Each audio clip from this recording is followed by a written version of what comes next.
नमस्कार किसान भाइयों, अगर आप अपने पशुओं को स्वस्थ रखना चाहते हैं और उनसे ज्यादा दूध प्राप्त करना चाहते हैं तो आपको उनको हरा चारा खिलाना पड़ेगा।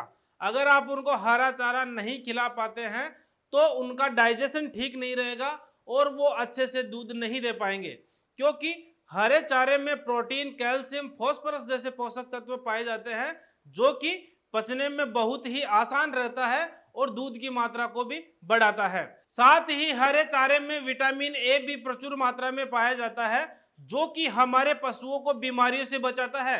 और अगर हम इसकी मात्रा की बात करें कि एक वयस्क या बड़े पशु को कितने चारे की आवश्यकता होती है, तो एक वयस्क या बड़े पशु को प्रतिदिन 15 से 20 किलो हरा चारा हमें खिलाना चाहिए, तो वो स्वस्थ भी रहेंगे और हमें अच्छा दूध भी देंगे। हम हमारे पशुओं को बाजरा का चारा खिला सकते हैं, ज्वार का चारा खिला सकते हैं, मक्का का चारा खिला सकते हैं या फिर नेपियर घास का चारा भी खिला सकते हैं। आज के इस वीडियो में हम बात करेंगे बाजरे के चारे के बारे में कि बाजरे का चारा हम कैसे उगा सकते हैं, उसके लिए खेत कैसे तैयार करें, बुआई कैसे करें, उसमें कितना बीज लगेगा, कितने खाद उर्वरक हमें देने चाहिए, कितनी सिंचाई देनी चाहिए, उसकी कितनी कटाइयां हमें मिलेगी, कब मिलेगी, ये सारी चीजें हम विस्तार से चर्चा करेंगे। नमस्कार, मेरा नाम है संजय और आप देख रहे हैं एग्री स्टेशन। सबसे पहले हम बात करते हैं कि हम बाजरा चरी को उगाने के लिए खेत कैसे तैयार करें। तो किसान भाइयों, हमारा जो खेत है उसमें मानसून की जो बरसात होती है उससे पहले अच्छे से जुताई कर दे और बुआई से लगभग 20 दिन पहले उसमें 8 से 10 टन गोबर का अच्छा सड़ा हुआ खाद डाल दे। अगर आपके क्षेत्र में सफेद लट का प्रकोप है तो आप क्यूनोल-फॉस 5% चूर्ण की 25 किलो मात्रा बुआई के समय कतारों में ऊर कर देवे।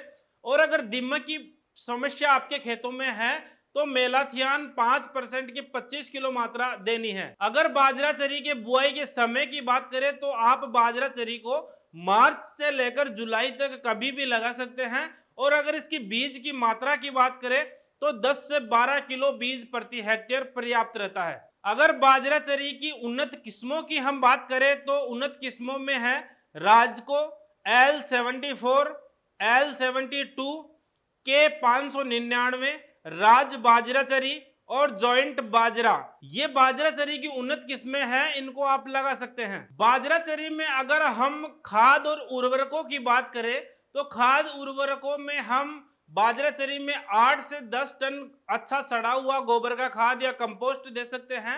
और बुआई के समय 85 किलो डीएपी और 50 किलो यूरिया हमें देना चाहिए। साथ ही बुआई के 1 महीने बाद में इसमें 50 किलो यूरिया फिर से देना चाहिए। और फिर जब भी हम कटाई करते हैं तो प्रत्येक कटाई के बाद में 65 किलो यूरिया प्रति हेक्टेयर की दर से हमें देना चाहिए, ताकि हमें चारे का उत्पादन एक अच्छा मिल सके। अगर हम बाजरा चरी की कटाई की बात करें कि इसका चारा हमें कब से मिलना शुरू हो जाता है, तो इसकी जो पहली कटाई शुरू होती है वो फूल आने पर होती है और ये जो अवस्था है वो 55 से 60 दिन बाद में आती है।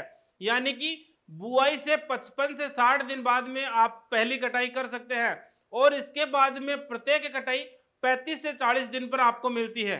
अगर हम हरे चारे के उत्पादन के बारे में बात करें तो बाजरा चरी से हमें एक कटाई में लगभग 350 से 400 क्विंटल चारा प्रति हेक्टेयर प्राप्त होता है और इसमें हमें टोटल 4 कटाइयां मिलती है।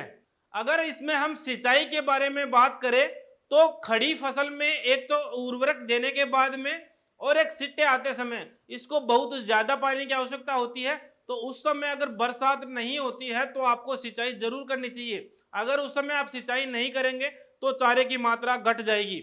और साथ ही खरपतवारों का विशेष ध्यान रखें।